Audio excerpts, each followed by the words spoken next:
Good evening, everyone. Welcome to Loaded Mag NUFC. Apologies for my voice and my chest. Not well. I've been talking to Daz beforehand. I've even got the Beechams here ready with lots of water.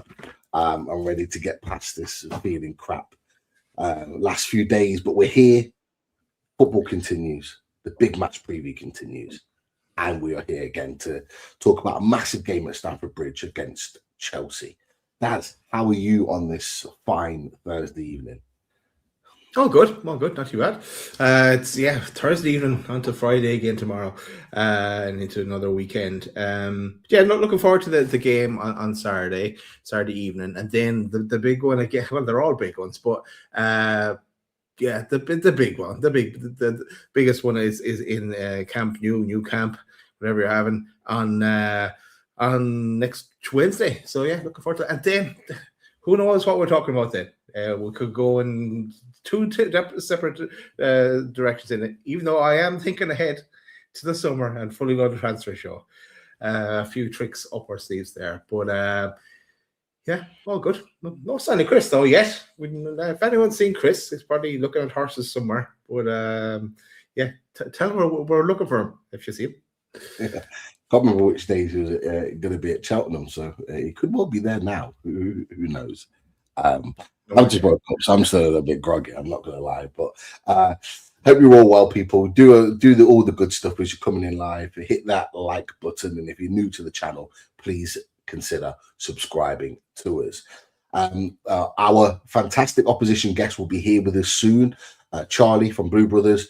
He was at the game at the Parc des Princes last night, where they were beaten 5-2 by PSG. So I imagine he'll just be getting in the door from that trip to Paris yesterday. So we will give him a few extra minutes to make sure that he arrives on time. So he'll be here around 1:45. So don't worry about that. But it's been a busy day with regards to Newcastle United news. Craig Hope has put out a piece today with a lot of updates. The biggest one for me, Daz, I know, and Newcastle United fans there, will be that 5G's on its way.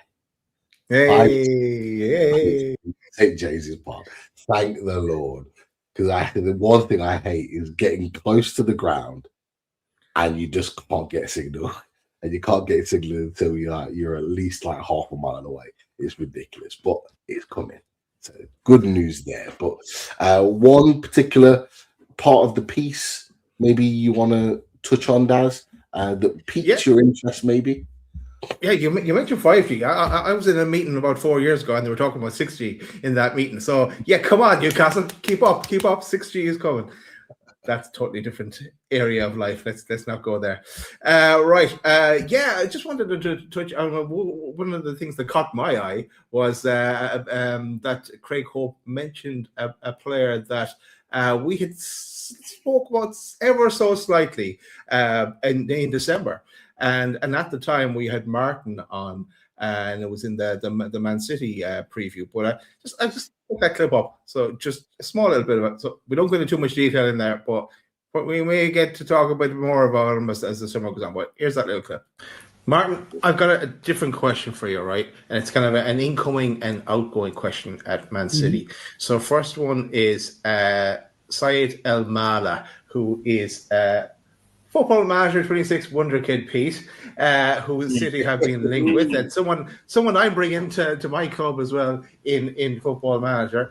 I just wondered, you know much about him, Martin. And the other one is an outgoing, and let's stop that there. Well, we did mention him, and no, I never did get back to Football Manager after that. But he's someone that we kind of looked at, and a decent left winger. The left winger.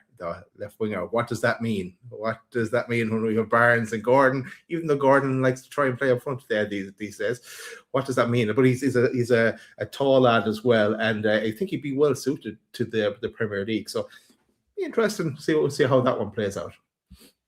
Absolutely. Just to give you a bit of an idea on that particular one, so the piece says here that as well as Union Saint Gilloise, Anan Kaliali, if I'm pronouncing that right. Apologies if I'm not. That was a player that was interested, and of course, the player that you just mentioned, Gaz, the Cologne left winger, Said Al-Mala, a player that we've been looking at.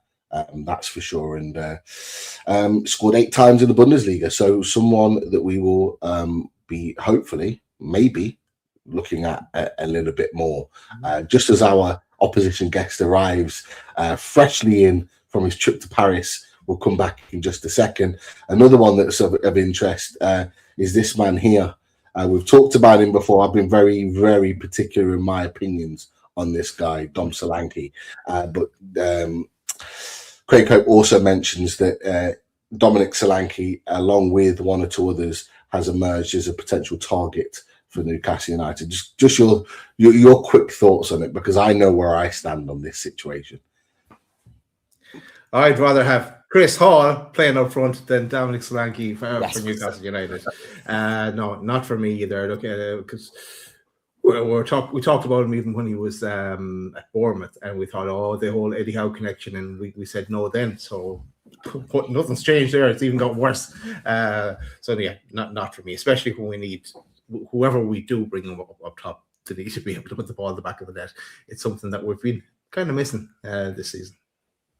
Absolutely. Well, welcome, Chris. And, going to come straight to you, Chris, on that one. Just a few little bits from Craig Hope's piece, and one of them, Said Al-Mala, who Daz has just referred to, a player that he'd mentioned on our match preview with Martin, is a player of interest. Dominic Solanke, for you, Chris, is he someone that you would be interested in taking at Newcastle United this summer? He's been linked with this potentially. Craig Hope says so anyway. No. Not as well for the price I think he would cost. I think Spurs paid 60 million for him. So they're going to want at least 40-50 million, I would imagine. And for 40-50 million, you can get far better than Dominic Solanke. Probably a decent-ish striker, but I could probably see him at a Wolves or a Palace or a Fulham. I think he'd do a job there. But again, boys, and do you know what? We've spoken about this loads, haven't we? You know, our ambition is to break into that top 6 year on year, and Dominic Solanke is not the answer. Not the answer to enable us to do that. So for me, no, I would pass on Dominic Solanke. Yeah, I'm with you. I'm in the same boat. As soon as I saw that link, I was like, nah, I'm not interested in that. I think it was 65 million release clause they paid for him, which was way too expensive even then. Added to the fact that since he's been there, he's been nothing but injured. I don't think he's a half decent goal scorer. I agree with you. I'd have him at a Palace, at Brentford. No disrespect to those clubs, but like sort of like mid run in the Premier League type player, and he's not the type of player we want for where we are aiming to go in the future for Newcastle United. So for me, nah, on all of those fronts, we've got enough injured players to be able to add another one for a significant fee. Not for me, and I'm sure it's not for many other people. There's been a couple actually that I spoke to that gone, oh, I rate him, I'll take him, and that's fine, their opinion. But for me, hopefully that link disappears very, very quickly. But there might be a couple of bits that we'll come to maybe later on in the show, so we'll leave it for there. But let's get our opposition guest in. He's freshly returned from Paris after the game in the Champions League last night. But he can't rest too soon because of the big game at Stamford Bridge at the weekend. So it's a pleasure to welcome in top lad and Chelsea fan from Blue Brothers CFC. Let's get in Charlie. Welcome, Charlie. Welcome home, Charlie. Boys, how are we doing? All good. All good. All good. I'll be honest with you, Charlie. I thought we'd be previewing this game sort of with opposite feelings, really, because I think from our perspective, and we'll come straight into it, you know, I don't think many Newcastle fans gave us a chance against Barcelona, even at home. I think it was more hope than anything else. But seeing the way that we performed and how well we played and how unfortunate we were to just draw the game, let alone win it, like, I I think looking at how you guys finished off at the Parc des Princes, we may be going into this game in different feelings than we maybe anticipated. But look, it was 5-2 at the Park.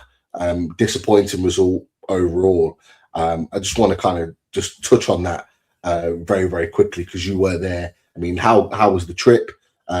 What did you make of the performance, being in the away end, being in the stadium? And is that gonna potentially be a knock-on effect for Chelsea into this game at the weekend? The trip was good.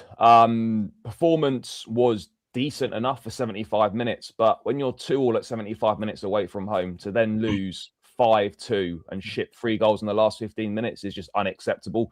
No game management whatsoever. Seems to be a complete lack of sort of understanding that this is 2 legs. You know, even at 3-2 down, right after Jorgensen makes that terrible mistake, let's just revert back to let's just get defensive. Let's see it out. Take a 1-goal deficit back. You see the 5th goal. We're throwing loads of men up the pitch in the 93rd minute, and we're 4-2 down. Yeah, like what are you doing? It was, for me, that was on the manager.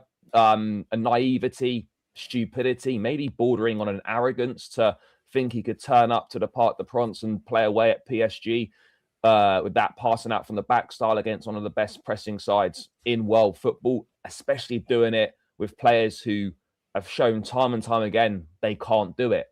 You know, you're turning up with Jorgensen, asking him to play out from the back. You know, with Fofana and Chalobah who aren't ball-playing centre halves.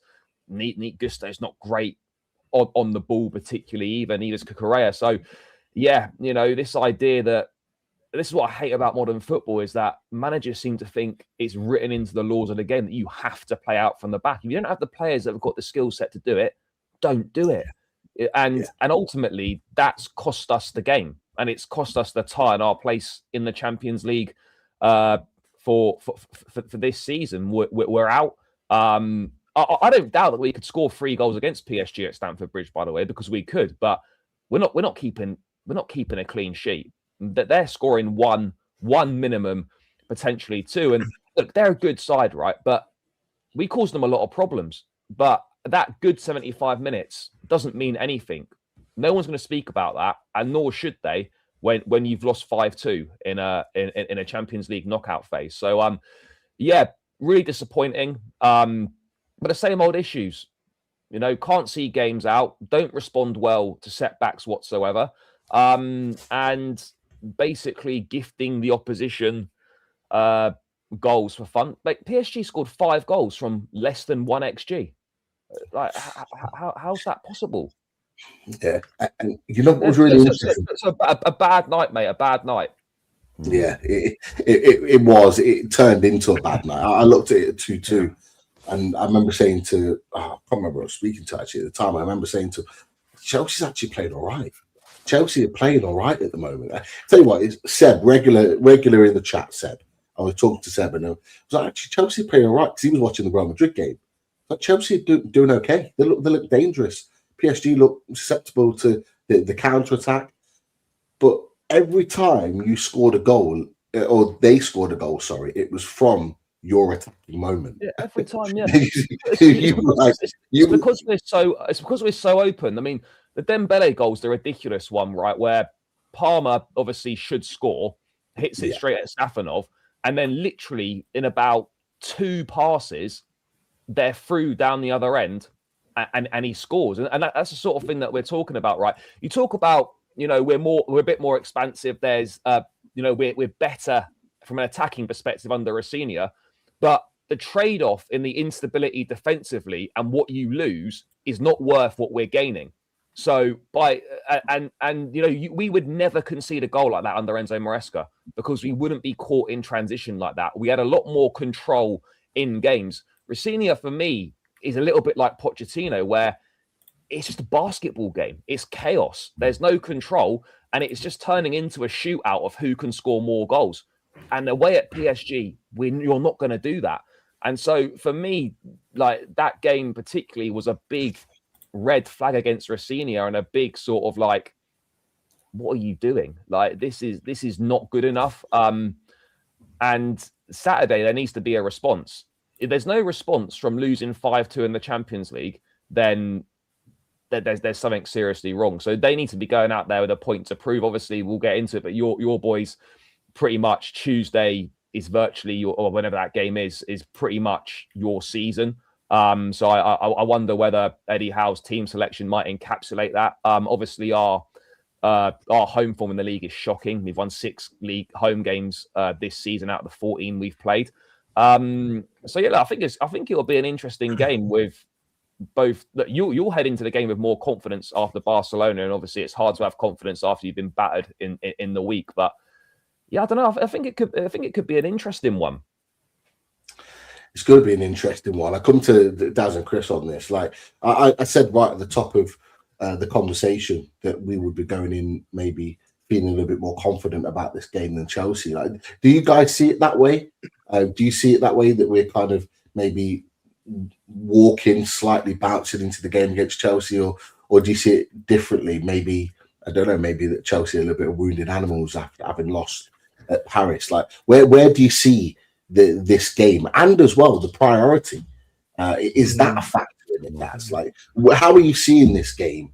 Because it is a big game, always are. Chelsea at Stamford Bridge, but where's your mind at with regards to this Saturday? It is a tough one to call, and I see a few comments in the chat as well. They're saying, will we like put out a kind of slightly weakened squad, like we did in the FA Cup game, and especially after watching Chelsea, I was flicking between the Real Madrid City game and the Chelsea game, and so I saw bits of it. I saw a lot of craziness and playing out from the back, and I saw a bit of infighting as well with Enzo and the keeper, and then also the ball boy incident as well with Neto. Wow. But yeah, look, it is strange. When I think we go for it, even though Eddie Howe alluded to, everything is on Barca, and the biggest game. We've had that game at home now. We're most definitely still in it. I think I saw something about the percentages and of the English teams to go through, and where Arsenal look odds on to go through. They've got 70%. Liverpool have 50%, and we've got like high 30s kind of percent to go through. But so we have still in with a good chance. And even the clip today with our midfield, the dominance that if you look back at it, the dominance of our midfield, which is great to see, kind of bullied Barcelona. So hopefully we can take that into the game on Wednesday. But to answer your question, Pete, back around to the Chelsea game, I really don't know. I hope we go for it, and then we don't get anyone injured, and we're full strength going into the Champions League game. And I think maybe Chelsea will they put the priority into the league now rather than to Champions League? It's hard. It's going to be interesting, the selections. Yeah, is it a case of give the players that may be on the bench, like Nick Voltemade, Wisa, etc., the minutes, or are you seeing this as a big opportunity to maybe gain some points in that race for top 8, Chris? Like, it is a difficult one. Like, I'm asking you and Daz the question, Chris, but actually I don't know the answer myself, if I'm being honest with you, because I'm really not sure of where to prioritize, if we prioritize at all. But just your general thoughts on it, mate. Yeah, do you know what? It is, you're right, it's a really, really tough one to call. I think Eddie Howe will probably put out his strongest team that he can. My biggest concern, and it's been a concern for all of the games this season, my biggest concern is the mentality of the players who start, because they will all have one eye on next week. So even if Eddie Howe puts out his strongest 11, to come up against Chelsea, I'm not convinced that we're going to see a similar performance to what we saw midweek at home to Barcelona. I'd be very, very surprised if we did, because I think there'll be a few players who maybe are a little bit half-hearted, a few players, as I say, who have one eye on next week. Because Charlie's right, really, the Barcelona game at Camp Nou's, that's our season, basically. If we'd have done better in previous weeks and we picked up the points that we needed, maybe we would still be in that, that top 5 race, but that's long gone. And now I suppose, you know, you're looking at maybe the Europa League place, possibly the Europa Conference League place. But as we've spoken about before, boys, how much does the club want those places? How keen are they to get those places? So Eddie Howe could surprise us and play a weaker team, but I just have a feeling that he will put out his strongest team because I think he would face the backlash if he didn't. But I just wonder whether the players, you know, are gonna perform to maybe the level that, you know, we expect or want them to. Because you're right, there's a big game, but I don't know. I'm not sure. I think this is why it's so hard for me, is because I think my mentality and the way I think about what's still left to play is maybe different. Like we've talked about before, the club's priority is very different. Like Eddie Howe saying this is the biggest game in the recent history. That just tells you everything you need to know. This Barcelona game, but for me, I still want to be going to Chelsea and trying to win the game. Yes, we haven't got a great record there, but like I still think with the FA Cup the way it is now, there's a high chance that one of those top 6 who are still left in the competition are going to win the FA Cup. That then brings the positions down to 8 at that point. So for me, that gives us a greater chance of getting something in Europe. So, and we're like, what, a few points off where Everton are at the moment, who are in, I believe, 8th position. I could be wrong. And I'm like, well, we're not that far away from being in that position that could get us European football in some shape or form. And I think we can't just let that slip for one game in the new camp. And so like that's where I'm a little bit torn. But look, maybe something to revisit in the build-up to the Barcelona game. I think, Daz, you made a point that I wanted to come to, actually. Obviously, we talked about the defeat in Paris. There were some good performances. You played well, scored 2 very good goals, Chelsea. But there was a situation, I don't know if you managed to see it where you were. Probably you're in the far right corner from where it actually happened. But the situation with Neto and the ball boy, I've got to be honest, Charlie. It smacked of Eden Hazard away at Swansea all those years ago when it happened, and I looked at it and I thought he's surely got to get a red card, and he didn't, and I'm quite surprised about that. But just from a Chelsea fan perspective, and just from you observing it in the stadium, if you managed to see it, what do you make of it all? Like, should he got sent off? I know UEFA are now investigating as of today, but like, just what did you make of it? There was a similar incident with someone from Bayern Munich done the same thing, and there was no punishment from UEFA whatsoever. So, well, I mean, but it wouldn't surprise me if it wouldn't be the first time they are 2 things and 2 different outcomes of the same incident. But yeah, look, obviously not. Look, I'm not someone that's going to lose my head over it. It's not ideal. It's heat of the moment situation. He came out straight away and apologised for it. The ball boy was happy to have his shirt. These ball boys are time wasters. That doesn't warrant players pushing him over or anything. But yeah, look, it is what it is. It's a heat of the moment thing. He apologised, and that for me is the be all and end all of it, as far as I'm concerned. But I suppose if you wanted to look at it in a wider context, it's another example of sort of losing our heads. Lack of discipline, potentially discipline issues that have caused us issues throughout the campaign. But yeah, for me, he's apologised from it. Heat of the moment situation, and I'm not really looking at it any more than that. He deserved it, though. The ball boy, he wouldn't give him the ball back, and then he made a meal of it as well. I mean, look, I don't condone pushing him over, but there does need to be some sort of situation to stop that, because clubs definitely instruct ball boys to, you know, hold on to the ball for longer, if they, you know, and those sorts of things. Look, they're all trying to gain little advantages and whatnot, and you should be, as a player, you should be able to rise above that. But in the heat of the moment, you know, it's easier said than done. I think the ball boy may be looking at the situation where the last ball boy, the one at Swansea, he owns like an alcoholic drink now. Yeah, he does. He's a multi-millionaire, very successful. Yeah. Maybe I mean, that ball boy got Pedro Neto's match shirt. I mean, I don't know if that's any good or not, but he was happy with that. So yeah, all good. Yeah, well,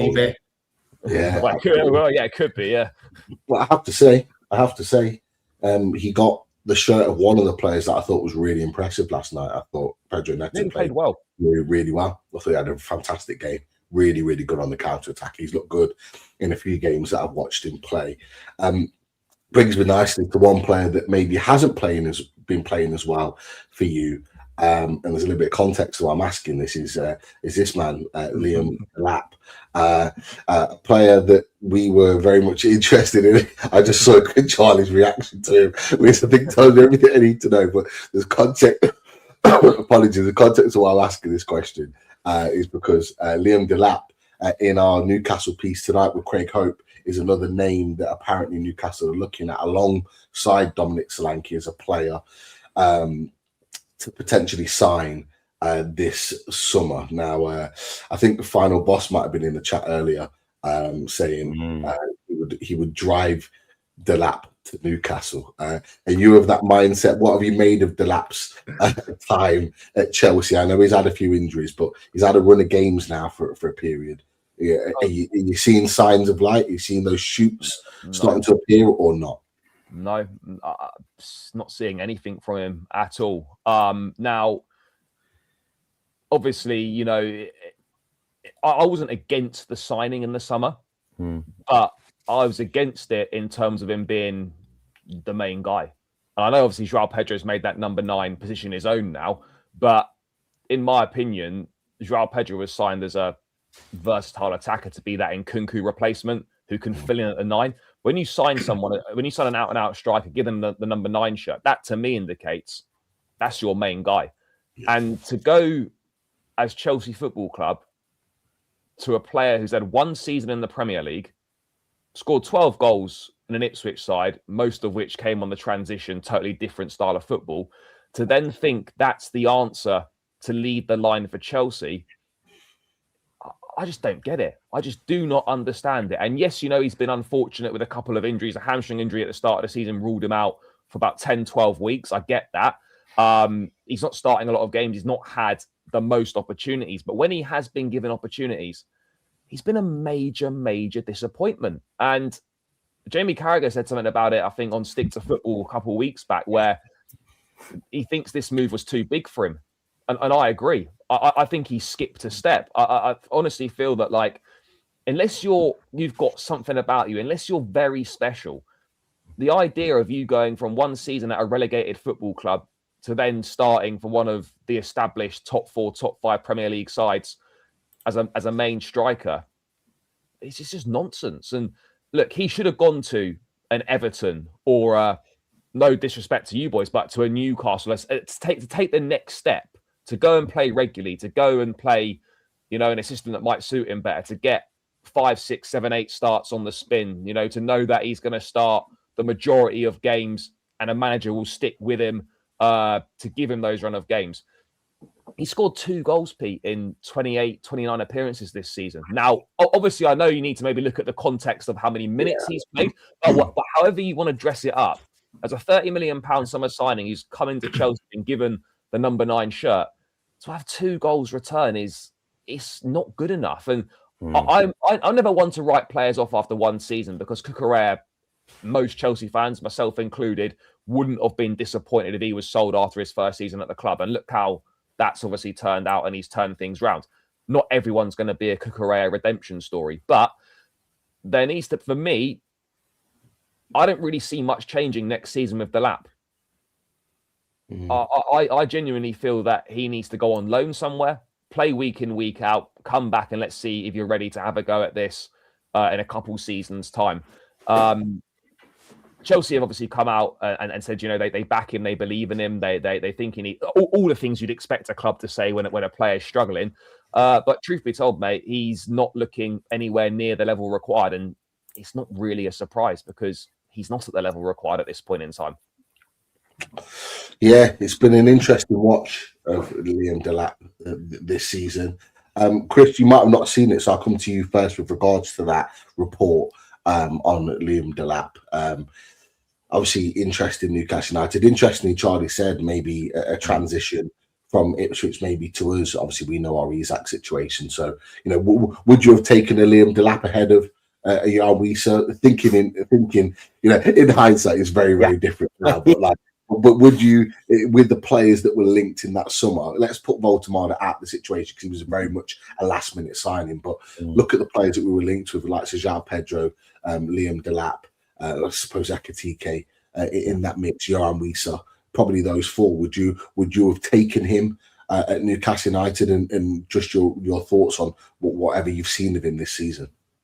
Yeah, so I think I'd have definitely taken Liam Delap as like the Callum Wilson replacement, very much the understudy to the main guy. Like I was just thinking when you read those names out, Pete, if we'd assigned an Ekatike and a Liam Delap, that would have been pretty decent. I think that would have been good for Newcastle.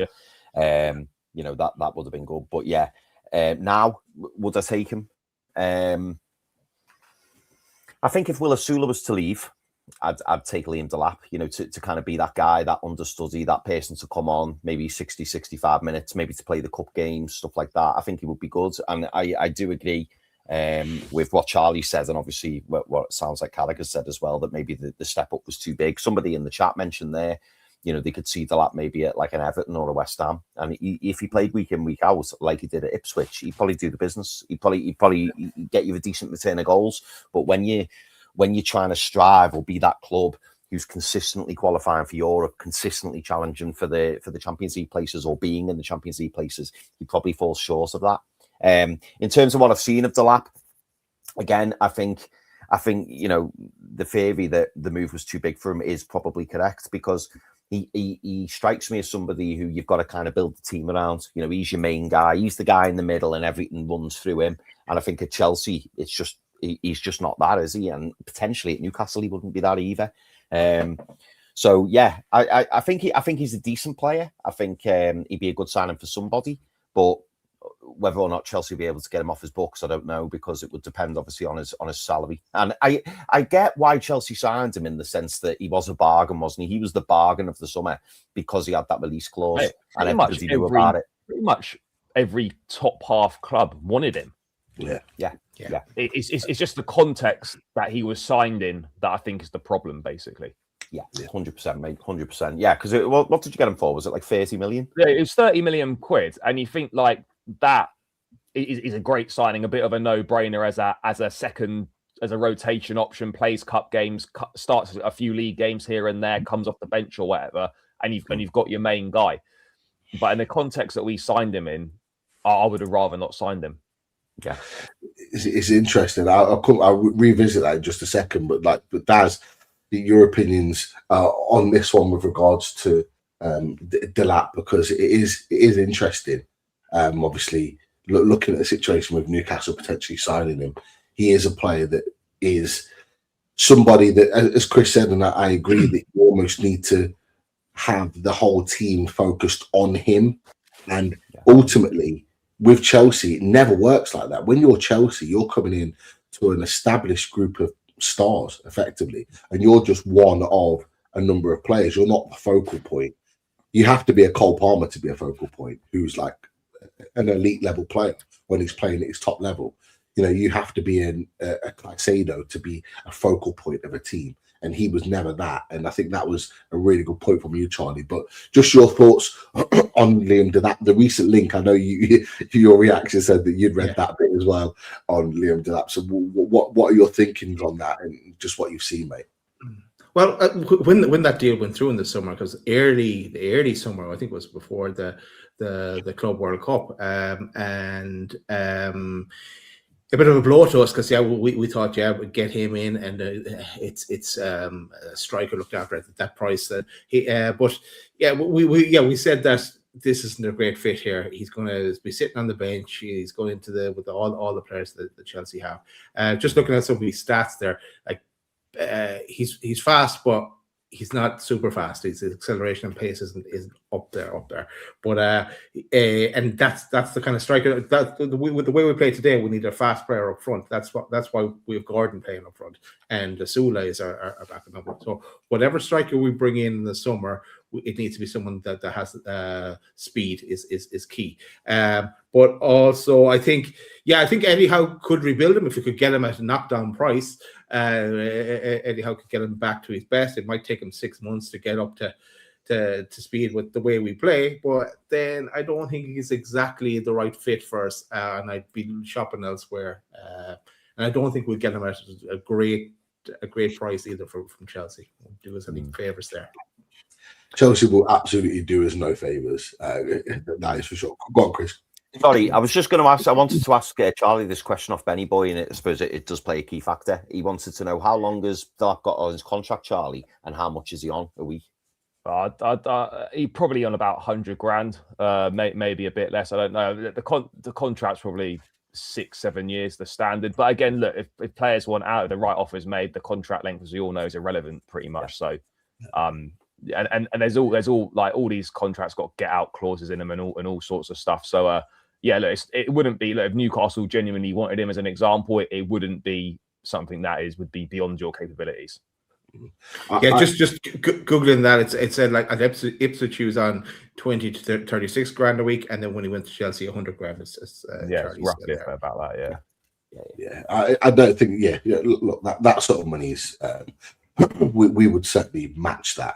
Not necessarily give any more, but we could certainly match what he was on at without any issue. I actually think it almost feels like with Liam Delap, it feels like the boat has maybe sailed with Newcastle United, just in my opinion, because an interesting point that Daz made is that, Eddie Howe could potentially rebuild him.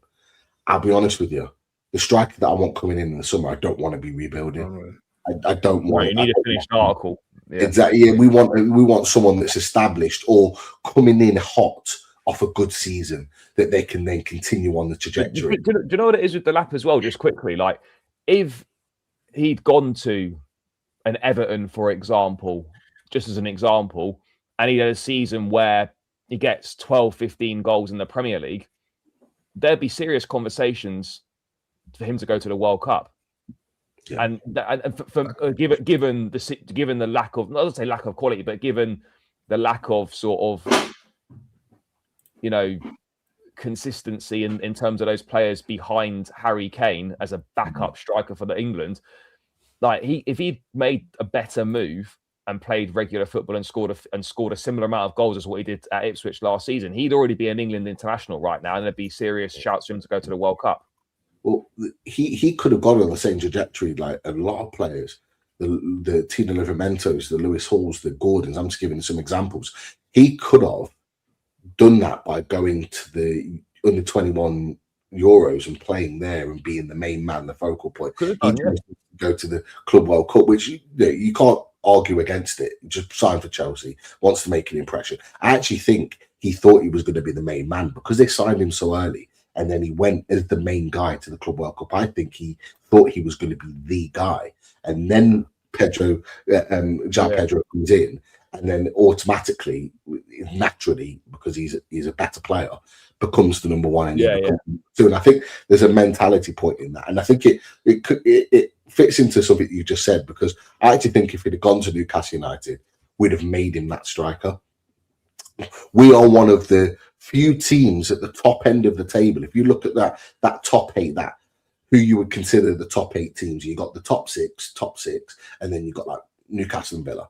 That's how it is. That those top 8. We are probably one of the only top 8 teams that have a focal point as the striker. Maybe you could argue Haaland at City, but even then, I think they play a different style. But I think we're the only ones that really play with a focal point where the striker has to be the main guy and everything is played to that guy. And I think if he was signed for us in that summer, he would have been absolutely perfect as a transition for Callum Wilson, maybe even an Isak in that situation, because you've still got a focal point guy who can do everything in the game when he's on song pretty well. He's not the fastest, but he's quick enough.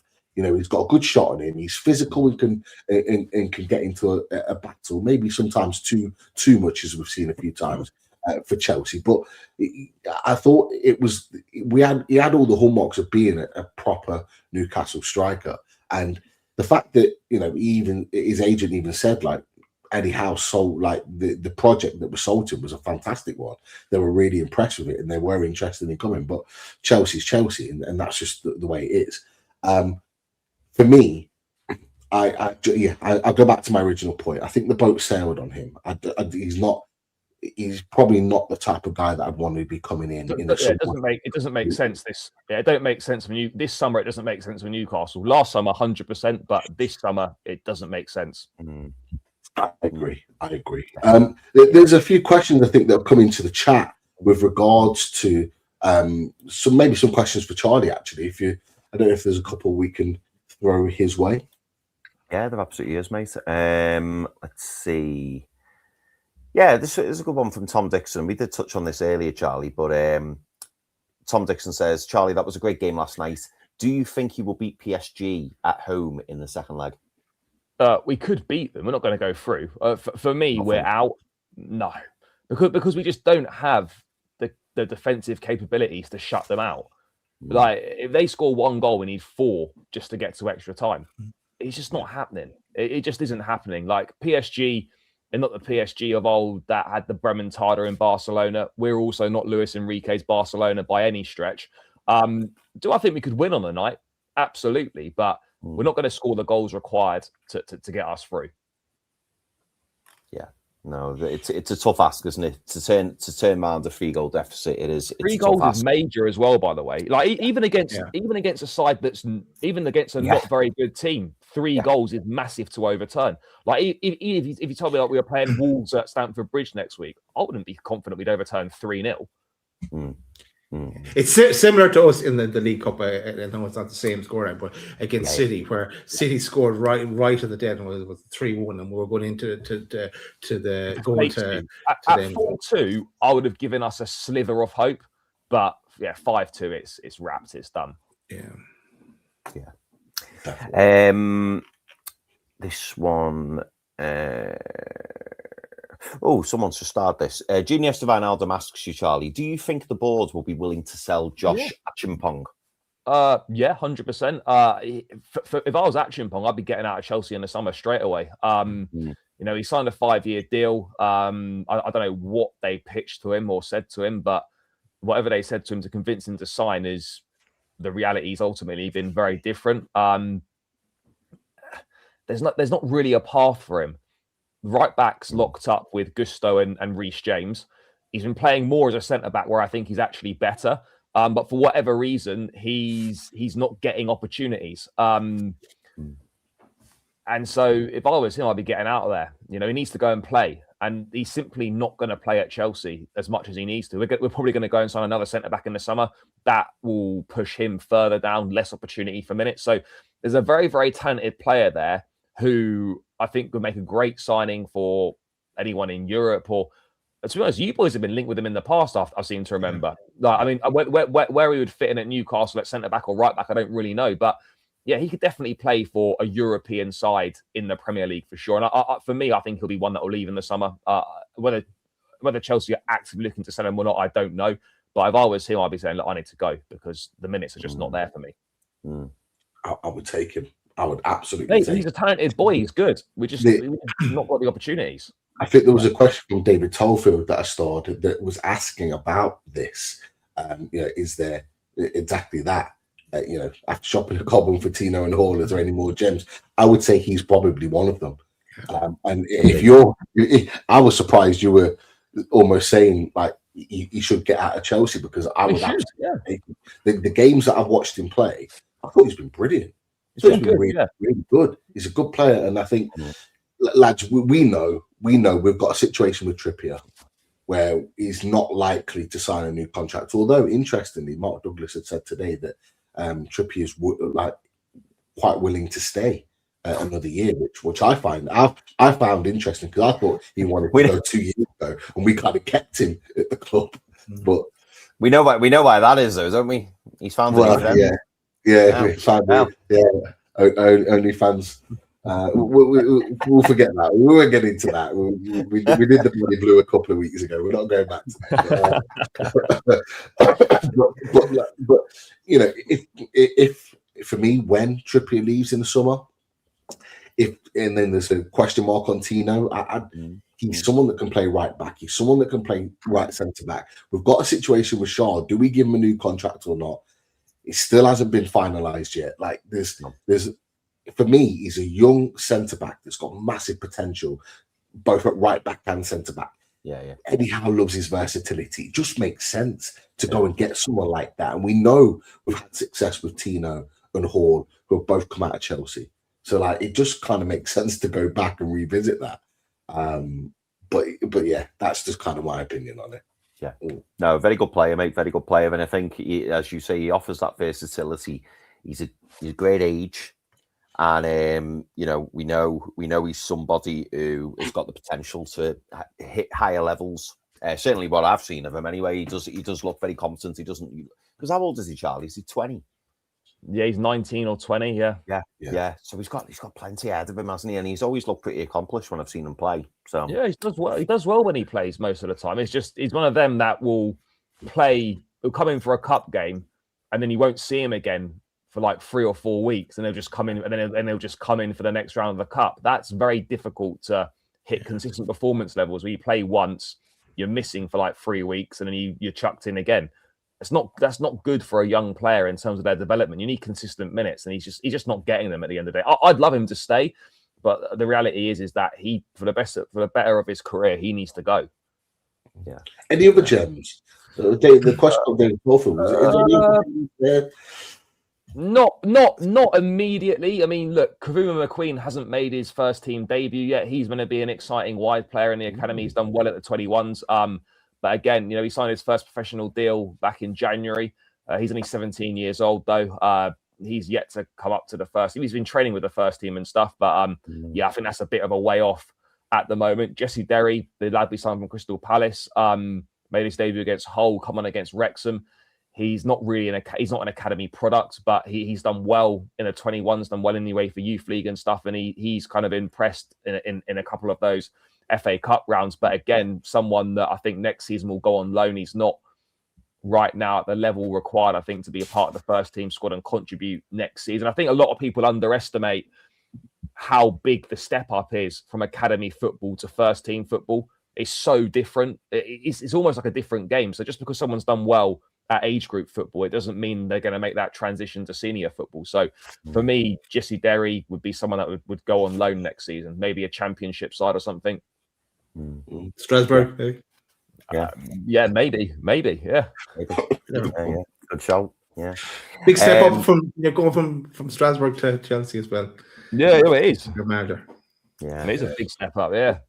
But one thing you do need to do is have a look at your goalkeeping situation, because obviously you took Sanchez out the last couple of games. You've got Jorgensen in, and he don't look much better. But you've got a young potential world-class goalkeeper at Strasbourg. Is it Mike Penders, young Belgian goalkeeper? He's not ready. He's 20 years of age.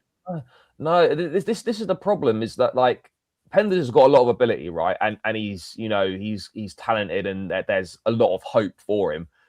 But the guy's played 3/4 of a season at Strasbourg, and before that he was in Belgium. Unless you're Thibaut Courtois, that's not qualifying you to come in at 20 years of age to play as a number one in the Premier League. Like people compare him to Courtois because he's Belgian and he's done well, come from the same club, I think. But Courtois at that age was levels. He was at Atletico Madrid, spent 3 years there playing Champions League, playing La Liga, showing he was a top player. I'm not saying that Penders won't make it to the top. I'm not saying that Penders won't be a successful Chelsea number one. But if Chelsea think the answer to the goalkeeping issues is putting Mike Penders in goal next season, they're very much mistaken. Very much mistaken. Would it be any worse, though, than Sanchez and Jorgensen? But it's not about whether it would be any worse. It's about whether it's the right thing to do, and it's not the right thing to do. Because right now, I'm not a big Rob Sanchez fan, but he's been good this season, and Rossini has made a big mistake benching him, given how good he's been for us this season, and given how poor Jorgensen is. However, at this point in time, in terms of experience, in terms of Premier League know-how, and in terms of performances that have been put in, Sanchez is a better goalkeeper than Penders at this point in time. If you put Penders in goal next season as number one to begin with, that is a downgrade on this season in terms of Rob Sanchez. And that doesn't mean that Penders won't be better than Sanchez, won't have a better career, but at this point in time, that move would be a downgrade in the goalkeeping position. So there's a big decision to be made. In an ideal world, Penders needs another season minimum at Strasbourg. But it just depends whether Chelsea want to mess about with Sanchez and Jorgensen for one more season to give Penders that year, or they're going to roll the dice and take a big gamble and think Penders is ready after a season. they've got a big decision to make, and they have to get it right. How many seasons did Lamons have in Belgium before he joined Man United? Because since he's come in, he's done well, but he's a lot older though. Right. Okay. I mean, actually, I actually don't know how old he is, but I'm pretty sure he's not 20. No, I don't think he's 20. He's not too far off it though. He might be like what, 22? He's 23. 23. He's 23. So he's not a no. Look, he's not like but 3 years. I think it's a lot. Isn't it? 3 years. It is quite a lot, particularly I think in the goalkeeping department. I think, and I'm just on a quick look now. Le Mans played. It was, to be fair, he only played 64 games for Royal Antwerp. It's not. Runs a possibility. Well, it's not. But he played 64 games for. But then if you compared that with Penders barely played for Ghent. I think he was at Ghent, and I think he obviously come through the ranks there. I think at Ghent, I'm just having a look now. He played. So Penders for Ghent played 26 games in Belgium. Now he's played 36 games for Strasbourg in all comps this season. Look, it's not beyond the realms of possibility. I just think it's an unnecessary gamble to take. Yeah.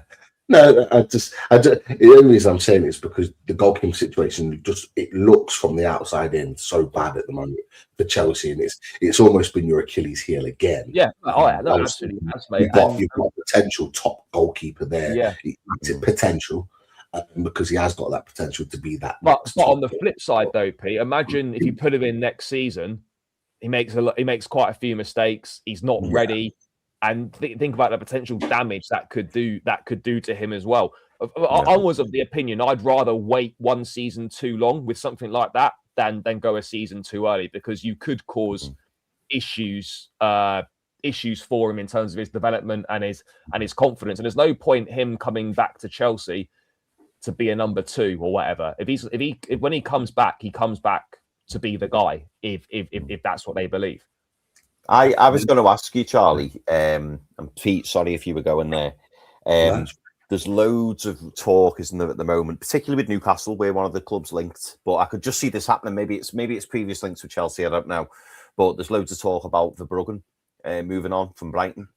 And I'm just wondering, do you think Chelsea would maybe look at Verbruggen and think, well, we'll bring Verbruggen in, maybe let Sanchez or Jorgensen go, depending, which one leaves. With Penders, then it gives Penders then another year, doesn't it? Give him another year. But I think the only issue with bringing, I don't think it's a problem, but I think from a club point of view, if they believe Penders is the guy, and I'm sure any potential goalkeeper signing will be aware that Chelsea probably view Penders as a future number 1. Are you going to sign a contract at Chelsea where you might have one season, tops 2 seasons as a number 1, but then you know that you're just basically placeholding for this guy to come in until we think he's ready. So look, some goalkeepers might take that situation, but if I was of a Verbruggen, for example, I think he's a good goalkeeper and stuff, but would I sign knowing that I'm I might be number 1 for a season, maybe 2 seasons tops, and then this guy's going to come in and take my place. Essentially, I think that's a hard sell. It's a hard sell for a top goalkeeper. That's why, for me, I was so annoyed that we didn't look at one of those older ones. Like we didn't go for Mignan in the summer, because at 29, 30, 31, that you could have had 2 seasons, and then Penders could have come in at 21, 22, and then that transition is a little bit easier. But unfortunately, we didn't do that, and we're in a situation that we're in. That's what you should have done. I mean, obviously, you're signing a new contract now at AC Milan. So that's gone now, yeah. Yeah, but that's what you should have done. And for 20 million in the summer was just ridiculous. Like that deal should have absolutely been done. But Genie Esther needs to stop the comments of Robin Rees. Do not bring Robin Rees up when you know so I'll only be in the chat. Going to be in the chat. Then we've got a Chelsea fan on in Charlie, who they're just going to start looking, and they moved him on, and he put on there Strasbourg sold Robin Rees to accommodate that Penders in there. So you don't give them any idea. I'll tell you what else has been good this season. I don't know if he'll leave. That Robin Roofs at Sunderland's had a very good season. He looks a good goalkeeper as well. I know you boys might not like that, but he looks a good goalkeeper. I'm not saying that he'll go to like a top club, but I wouldn't be surprised if bigger clubs than Sunderland were sniffing about him in the summer. There's reports like from the Sunderland end that they're almost expecting him to leave this summer. And I think the goalkeeper that they had in when they lost to Port Vale, who like had a wild game, by the way. Some of the stuff he was doing was ridiculous. But apparently that goalkeeper they see as the next one in line when Roofs does leave. I think the thinking is because he's had such a good season that they don't expect him to stay around long. And I wouldn't be surprised. And his value is probably the highest it will be. Yeah. Exactly. Yeah. Because I'll be honest with you, like Sunderland have had a good season, but I don't see them replicating it next year. How many times have we seen like a team come up, have a decent first season, and that second season they just tank? I'm not saying Sunderland will do that, but the second season is way harder than the first because it almost like Sunderland could have been a lot. Well, I don't want to discredit Sunderland. I think they've done amazingly well, but you can almost ride that momentum of going up into the season. Charlie, you're with friends here. Discredit them as much as you want. Please do continue.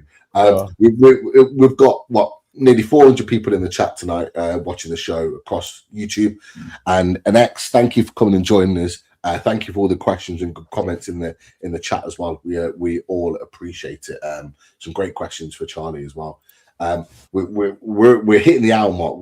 Me and Daz, we always say like, oh, let's keep it to this, that, and the conversation is so good. It just goes. Chris, that wasn't me. I didn't blame you, but no, it is. The conversation just went on, which is great. But we'll come to the tactics board now, so we'll get down to the crux of what's going to happen on Saturday, and the conversation earlier with regards to what type of team we're going to be putting out there at the weekend may well be part of our conversation, particularly when we're selecting the Newcastle team, but maybe Chelsea as well with a game that could still be won. So I don't know if you can see it on the screen. It's on there. You're on there, mate. You're good. Right. So Chelsea squad at the bottom there, Charlie. What do you think? It's just something for you to consider. Will there be maybe any changes for the game on Wednesday? How do you see Chelsea setting out on this one? 5:30 Saturday evening kickoff. Sorry, mate. I was miles away. Was that to me? Yeah, that was to you. Yeah, run that again. I was lost. No, don't worry. I feel like that right now because I'm bummed, but I feel a mess right now. So do not worry. Mate, I've just seen us get bashed 5-2 in Paris, and then I was on the train at 6:30 on a Eurostar, mate. I'm all over the place. Yeah, just run that again. No, I just said because of that defeat last night. Are you thinking about your team that you're going to put out that you think the 11 will be?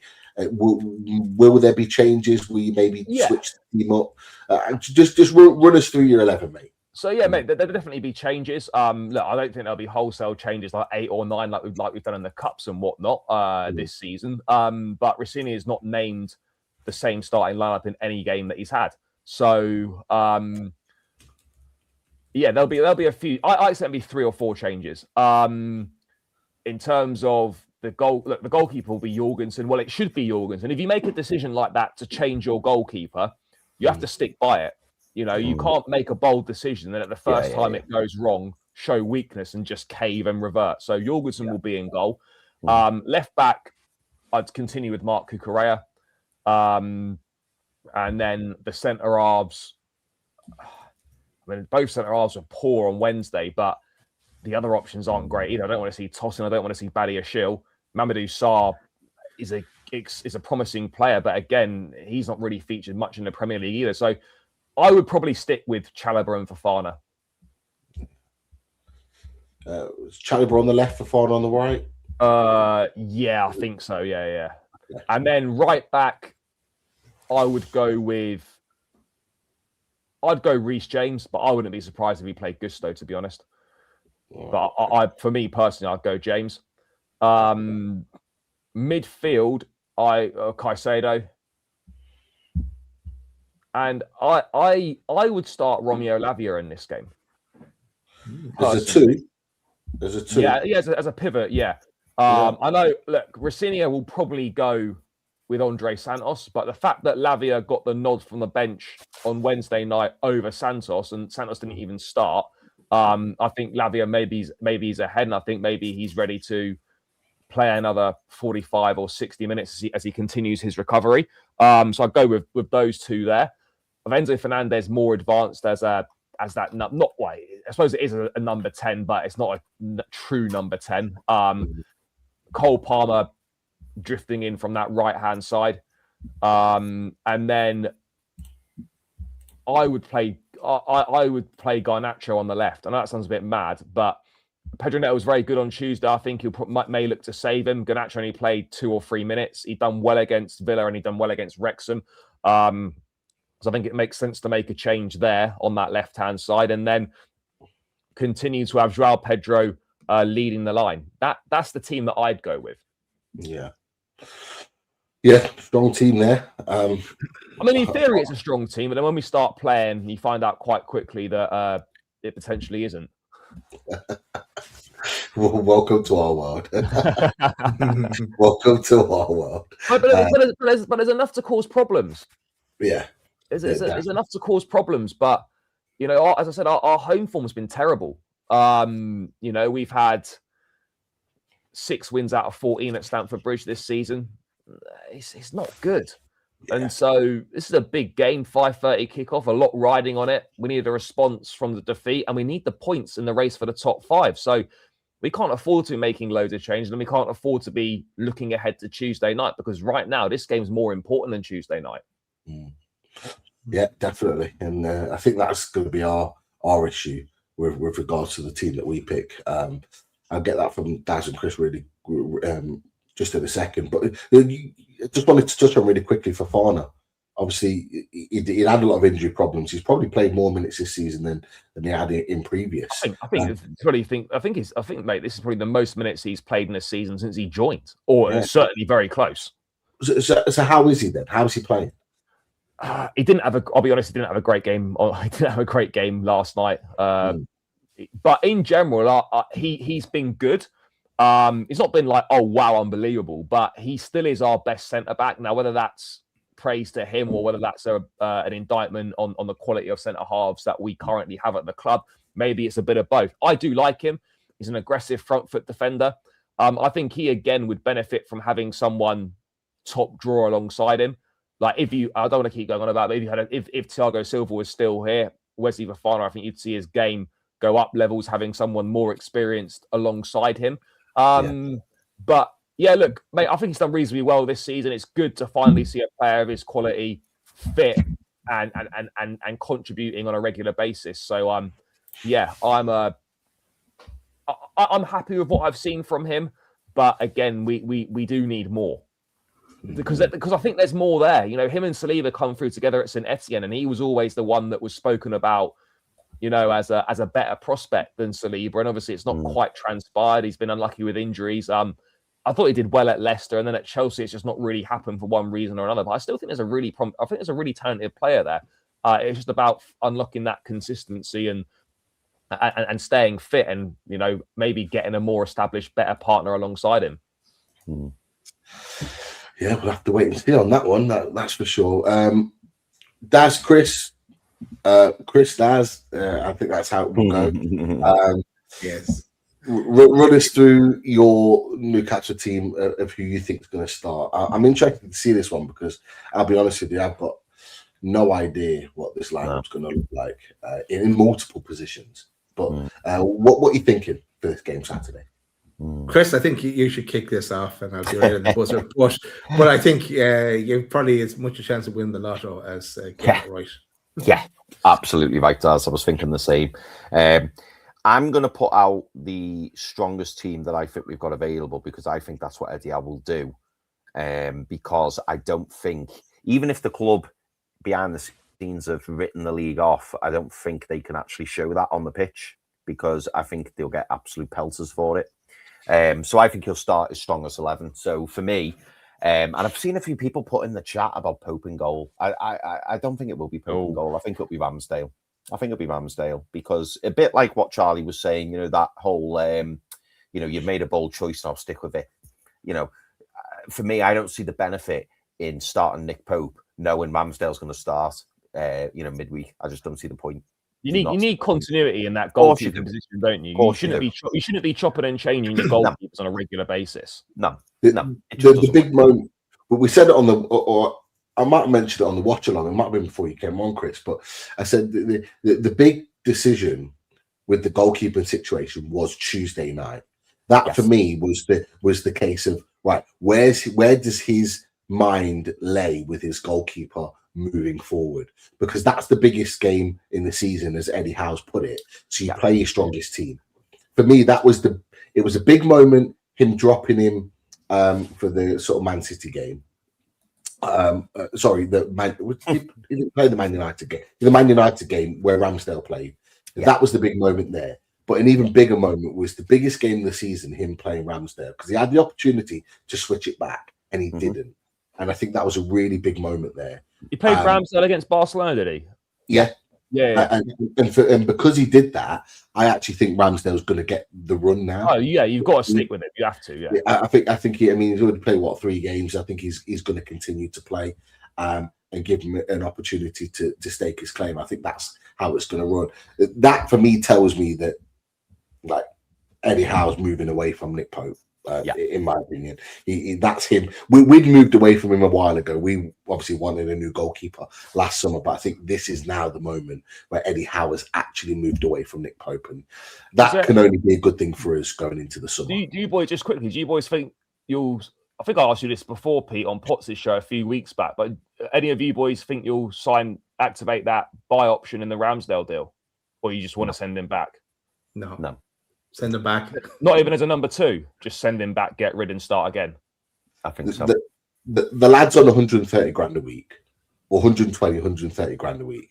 Like you're not paying a 20 million pound fee and 120, 130 grand a week for number 2. For a number 2, you're just not doing that. Like like financially, it won't be viable for me. You're paying that, like you said, for example, like. When we talked about the Delap situation, you wouldn't mind paying that if you're going to buy a striker or a player that's going to be week in, week out. But when you're buying a guy like that for that sum of money, like that could be used elsewhere for like instead of a number 2. You could get a cheap number 2 on a cheap deal, someone that's contract's about to run out or is a free transfer to come in and play number 2 and be play smart money that way. So I don't see it personally. And I think we wouldn't want it, lads. Is that where we're at? I certainly wouldn't. No, I agree. Chris, carry off, Chris fella. Okay, mate. I saw it in the chat. Daz flashed it up. Pete, you wouldn't have seen it, but somebody was calling for Alex Murphy to start at left back, but unfortunately, get in. Unfortunately, I'm going to go with Lewis Hall. Super Lewis Hall. Charlie, we absolutely adore. Yeah, top player. A very good player. Love him. He's absolutely brilliant. Shining light this season. So yeah, Lewis Hall at left back. I was going to make an OnlyFans joke then, but I won't. Kevin Trippier at right back. Not a Livramento start under his belt, maybe? No, not for me. I think Tino will be getting primed for the Barcelona game. I think Tino will start the Barcelona game. I think Tino will come on. Don't get me wrong. I think he'll come on. You don't think Trips is a good game against Barca? I thought he did well. No, he did. And he did. He even played on with the groin injury as well. True. Yeah. No, it's a fair shout. Yeah, that's a really good point. Yeah, Trippier's in the last few games, he's really stood up, hasn't he? And been counted. So yeah. So I think Kevin Trippier will start this game. Centre backs, this is more difficult for me. I think Malik Chow will definitely start at right centre back. Obviously, big mistake for the penalty, but consistently he's a very, very good player for us and big player for us. Left centre back is more difficult because I want to put Sven Botman in. Do you know what? I'm going to put Sven Botman in. because he needs minutes under his belt. And if you're going to rest any player, or with Barcelona in mind, I think it'll be Dan Burn. I think he'll rest Dan Burn. So yeah, I'll go Sven Botman. Number 6, without question, Sandro Tonali. He has to play. Yeah. This is where it gets difficult again, boys. I think he's got to play Joe Linton, left centre mid. I think he's got to play him because Chelsea really strong, in the midfield. I think we need Joe Linton playing. Now, again, the other argument, it'd be interesting to get Daz's thoughts on this. The other argument is whether you go with Ramsey again or you maybe put Joe Willock in. I suppose, considering he's not played back-to-back games, I think you keep Jacob Ramsey in there because he needs a run of games. Obviously, he had, he missed out through illness, didn't he? For a little bit. So yeah, for me, I think it's keep Jacob Ramsey in there. Again, this is also interesting. I think Harvey Barnes will start on the left. Okay.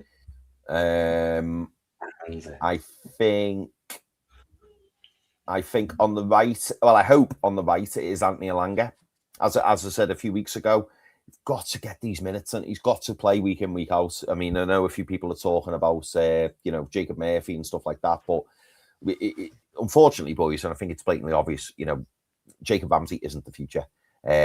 We need to get a performance out of Anthony Elanga. We need him to play more and more and more, get his confidence up, and hopefully he can hit a rich vein of form. Obviously, Jacob Murphy put that fantastic ball in for Harvey Barnes to put us 1-0 up, but I think we've got to persist. We've got to persist with Anthony I'm glad you corrected yourself, Chris, because you said Jacob Ramsey is not the future. Oh, Jacob Murphy. Sorry, Jacob Murphy. Yes. Ramsey is absolutely. Ramsey is the future. Yes, absolutely. Yeah, Jacob Murphy is not the future. Yeah. And then up top, boys, interesting one. Yes. I think Anthony Gordon will start through the middle. Oh, okay. I do. I think he came on, didn't he, against Barca? But I think hopefully his illness is out the way. And I mean, it's incredibly harsh on Willisula, who has looked a threat when he's played. And I did toy with the idea of playing Gordon through the middle and Willisula on the right, where really he should be playing.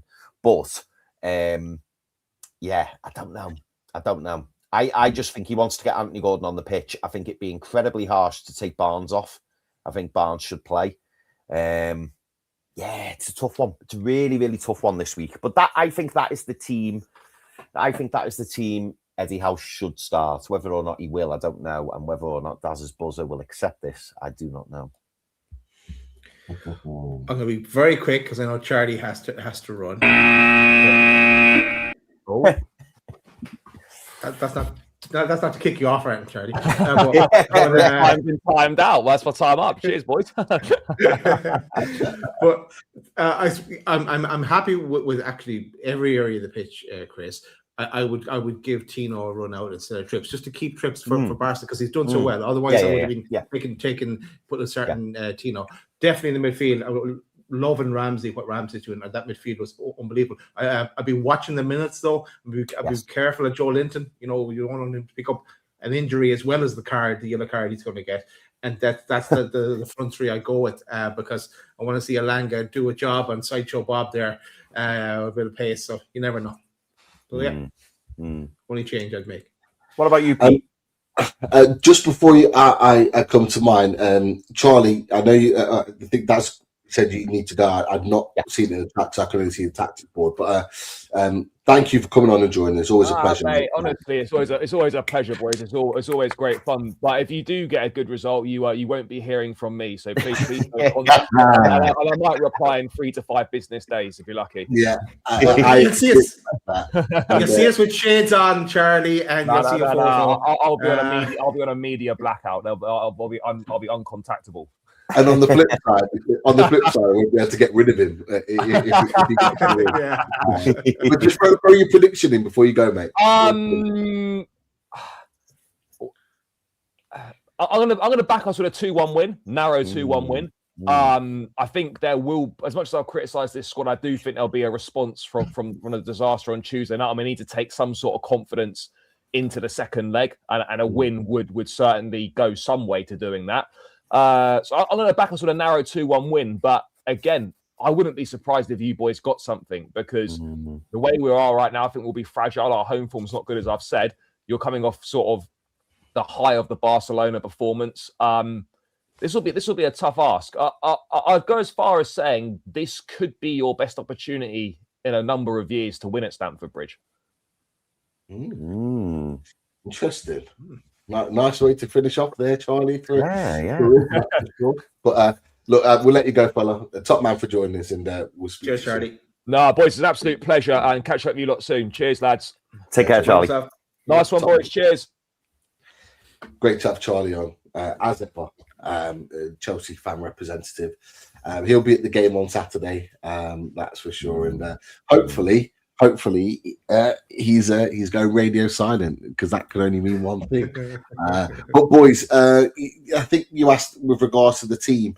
I think it's an interesting team that's out there. I didn't quite get the. I didn't quite hear your changes, Daz, that you said you would make. If you just want to run them back again. It's just the one. I'd give Tino a run out and give Trips a bit of a rest.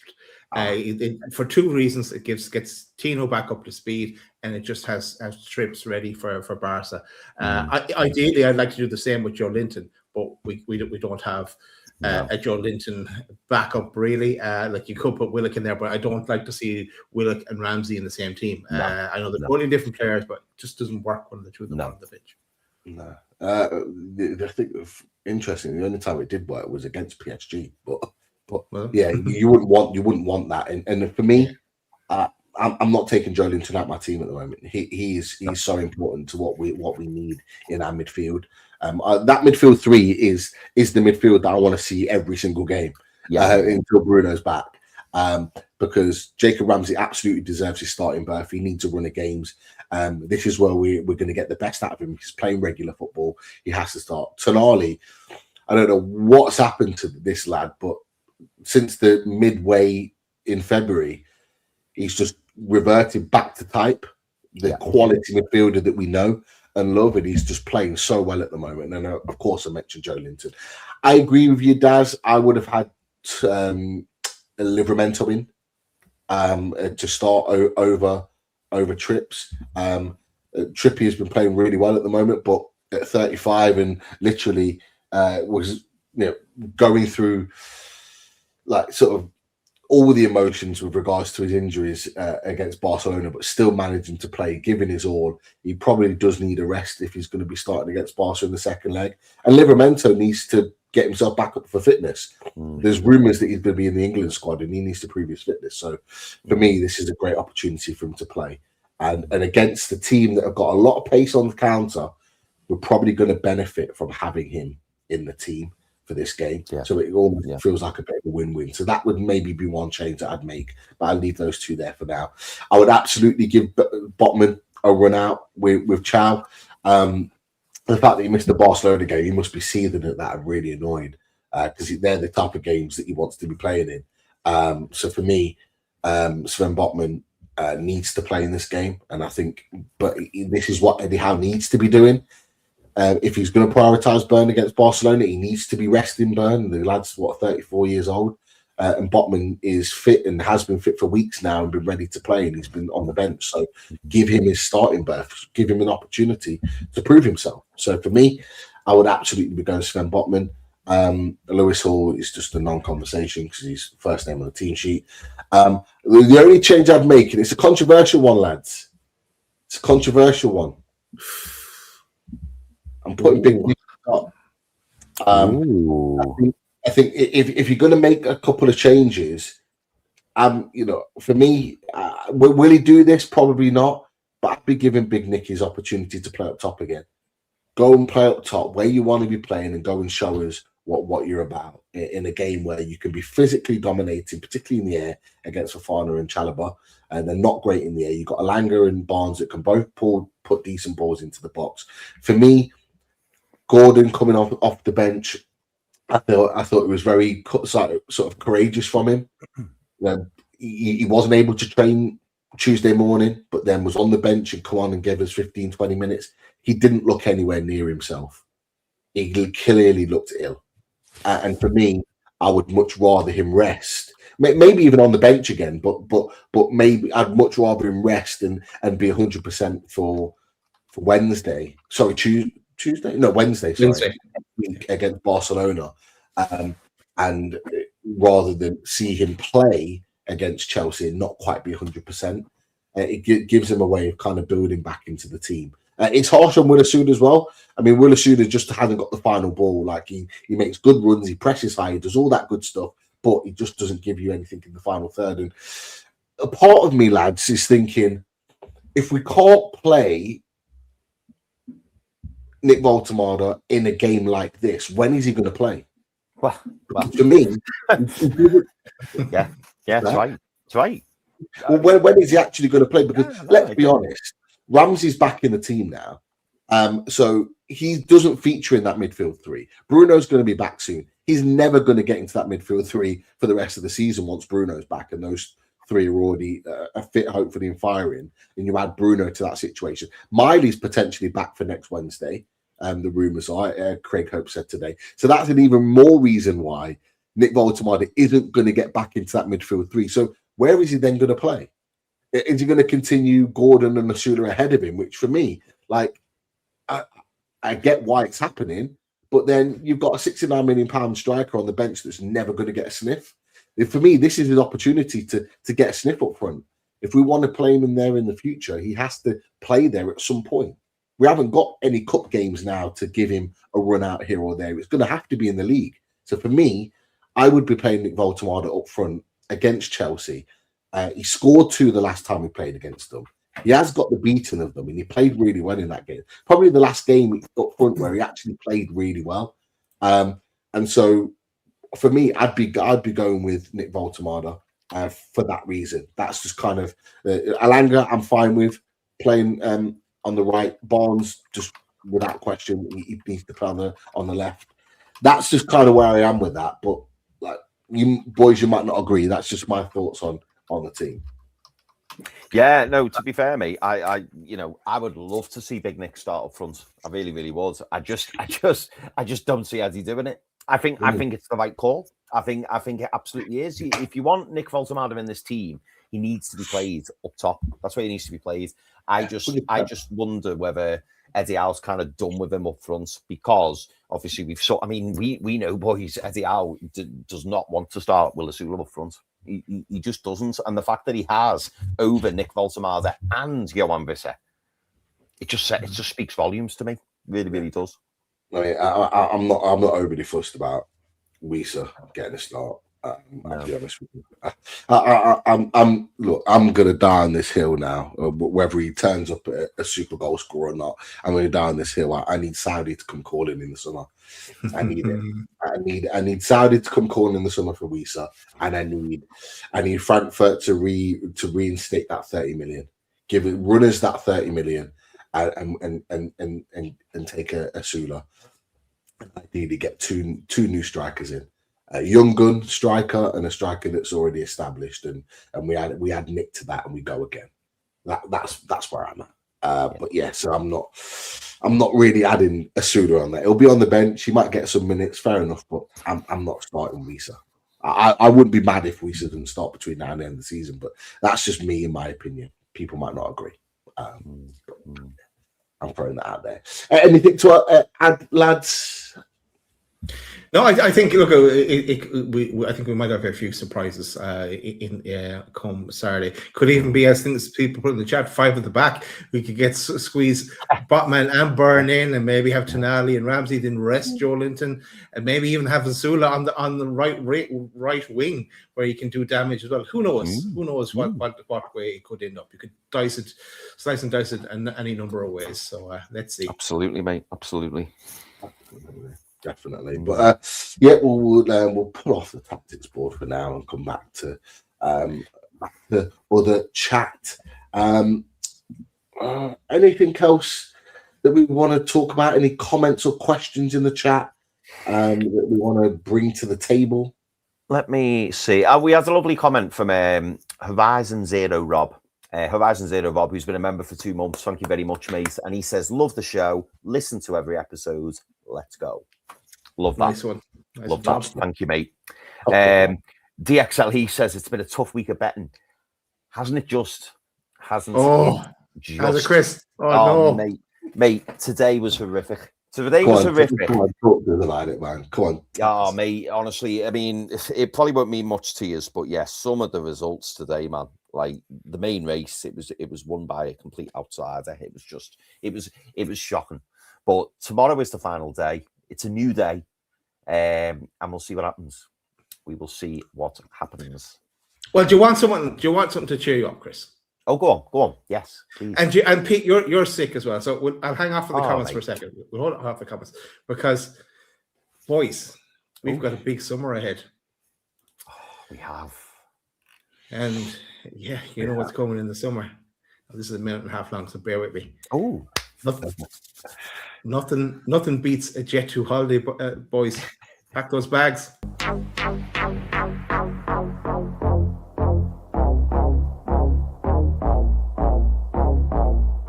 She said, hola, ¿cómo está? She said, konnichiwa. She said, pardon my French. I said, bonjour, madame. And then she says, say, and I say, no, lay. No matter where I go, you know I love them all. She said, hola, ¿cómo está? Said, konnichiwa. She said, pardon my French. I said, bonjour, madame. And she says, I say, and I say, no, lay. No matter where I go, you know I love them all. I'm feeling kinda young, I'm feeling reckless. Let me hold you, let me grab you by the necklace. Oh, I'll show you what the good loving is sexes. It turns you on when I got you feeling helpless. And I'ma eat you up for dinner, lunch and breakfast. Bring your friends along, cause they are on the guest list. We can fool around I'm breathless. Hold off the drinks, I'm about to feeling selfless. She's telling me this, she's telling me that. You said you take me with you and you never go back. Now I got a lesson that I wanna teach. I'ma show you that where you from, it don't matter to me. She said, hola, hola, hola, hola, hola, hola, hola, hola, hola, hola, hola, ¿cómo está? She's hola, hola, hola, hola, hola, hola, hola. You know I love them all.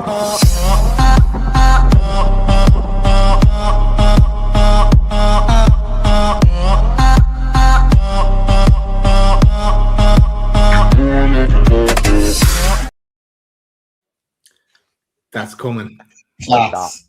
for the like class. that. Yeah. We're already working through the plan. The plan is coming.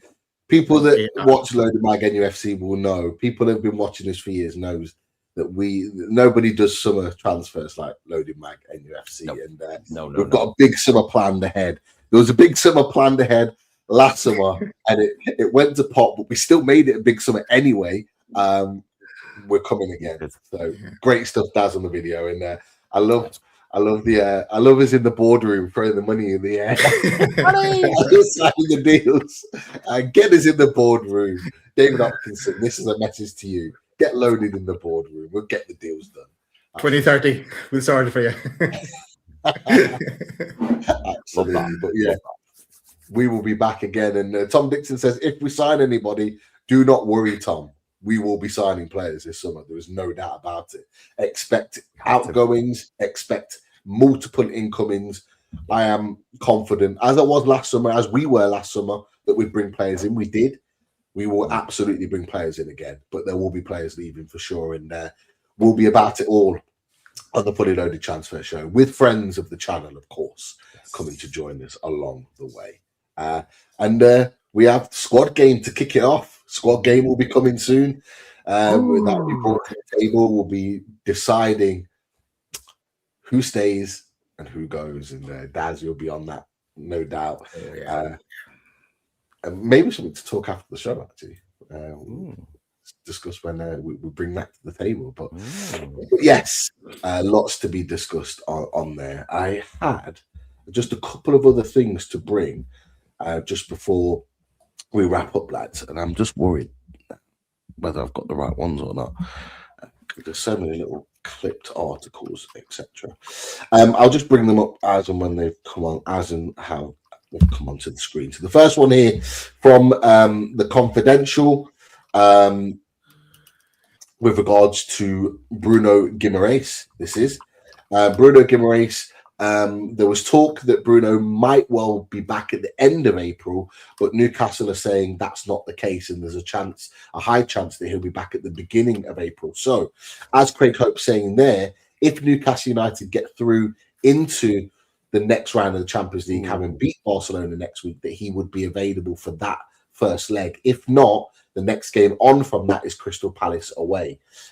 Interestingly, added to that is that Shaw will be back the same time, which wasn't necessarily the case before. It was looking at maybe May, back end of the season. But what he said is that Shaw has returned to the grass this week, training, no ill effects from his surgery. Obviously, he had the difficult situation where he was stuck in Dubai and had to sleep in a bunker, apparently, in the bunker of the hotel, because of the threats with the war that's ongoing at the moment, which is a horrible situation for him. But looking like he could be back early April, the same time as Bruno. So potentially the first leg of the quarterfinals, if we reach there, but certainly Crystal Palace away seems to be the target. So there's positives there, lads. And then even more positives, as we mentioned, I think I mentioned it in the tactics board, Louis Miley targeting the second leg, so next Wednesday. So it must mean that he must be in and around training already, Louis Miley. So 3 players that could be back very, very soon, which the bit that I didn't show you is it only leaves Emil Kraft. That's the only injured player in the whole squad. But Emil Kraft is out for the season.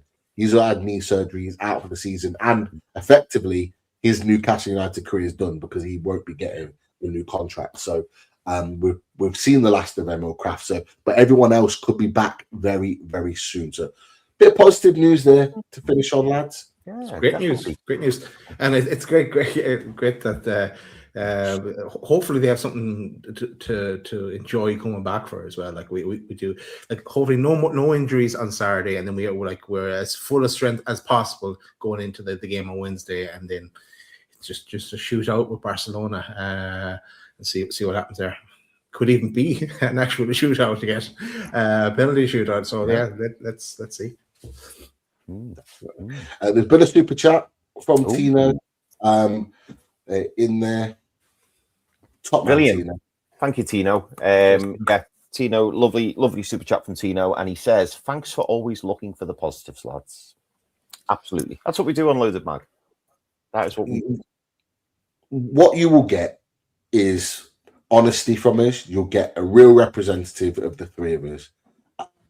And we might be annoyed about a result and we might have a little bit of a rant, but we all get balanced opinions and you'll get something that's absolutely 100% genuine. And that's all we try to be. From when we first started this channel, way back when, even before I even joined you boys, when you were doing it with Martin and Richie, you always get honest, genuine opinions from this channel all the way through. And nothing will change from us. And speaking of honest opinions and honesty, I know you're laughing as well, Chris. But this one from Decca, he goes in the video, he says he's glad to see you got the heights right. Oh, I need to watch it. I don't know. I need to watch this video back. I wasn't He like that big on the video. I'm not. Hold on, you're taking advantage of me not being well here. Like my eyes wasn't fully focused on the images as it should be. But like, I'll Decca, don't worry. If I see anything that I'm not happy with, I'm going to be requesting a rewrite of this video. And G. Esther knows. He knows the score. He knows the score. 6-1. 6-1 club. 6-1 club. That makes sense. You know, That's makes sense. brilliant. You know what? My wife, T-shirt. my wife gave me a sort of a cuddle because I was not well. She was like, before I went on the show, giving her a cuddle, and she went, "You know what? You're so tall." I was like, "I am tall." I know. It was like, I don't get why Dan and Chris, they always say that I'm not. Like, people in the chat, they're always getting on at me. I am 6'1". Get well soon, Kate. Yeah. I hear you're not well. She is spitting firing. She's spitting firing. Nothing wrong Nothing wrong with our opinions. That is. Oh God. Predictions, of course, predictions, Tom. Giving us a bit of a reminder there. Boys, I'm on the positivity train. I'm going with it. I'm gonna go. We're gonna go Stamford Bridge. We're gonna do what Charlie said we are capable of doing, is doing something we don't normally do at Stamford Bridge, and that's win. And I'm gonna go the opposite to Charlie. I'm gonna go 2-1 to Newcastle United. That's where I'm going. Okay. Here's Rob. That's what you go for. I am going positive as well. Surprise, surprise. I'm going 1-0. 1-0 Newcastle and a clean sheet. Ooh, clean sheet. I'd love a clean sheet. Yeah, just think that there might be, but the whole PSG thing might have got to Chelsea. Hopefully, yeah, absolutely. Chris, on you, fella, what you going for? Oh God, yeah, no. Well, when Daz said 1-0, actually, the first person that came to my mind was Isaac Hayden. Remember Isaac Hayden when we beat Chelsea 1-0 last minute? That came to mind when Daz said that. But I'm sorry, I'm going to go the other way. I think, and the reason I say this, boys, normally I am a bit of a glass half full type of guy, but yeah, I don't trust the mentality of this team. That's my problem. And I think I agree with Charlie. I think it'll be 2-1 Chelsea. I think I want to be wrong, and I would be so happy to be wrong. But yeah, I think Chelsea will turn us over. I'll be honest. You'll be wrong all week, Chris. Yeah, I have been wrong all week, so it won't be the first, it won't be the last time. Hopefully, I am wrong. I want to be wrong, but yeah, I think it'll be 2-1 Chelsea. Hopefully, the races will roll into Saturday. But yeah, fingers crossed. But look, look, it is what it is. I think there's big games recently where we've predicted losses. And it hasn't been the case. So look, hopefully it turns around in our favour. For sure. I think we all predicted losses for the Villa game, and we ended up winning that one pretty confidently. But yeah, let's wait and see. People in the chat, do all those good things. Likes, get those likes up. Let's get us over 100 likes, over 150 likes. There are 400 people watching plus right now. On your way out. And yeah, maybe as we finish on that little transfer video, I need to inspect. I'm sure you don't want to leave it till the first funny load of transfer. No, you want to scrutinize now, do you? Okay, maybe I'll watch it back after we go off live. Just want to inspect it a little bit. But look, we're done out here. Great show, great chat, great to be on again, and we'll be back Saturday evening. Saturday evening. Saturday evening. Yeah. We'll be reacting straight from the game at Stamford Bridge. That is for sure. Right. I'm going to get my my Beecham's all in one. Gives us ready. He's ready. I need it. My throat is absolutely burning up. I'm going to go ahead, get my Beecham's, head to bed. Boys, we'll be reconvening again on Saturday. We will. Now we're going to play out with another tune because we had one already. We just say good night. So, see you in the next one. Good night, everyone.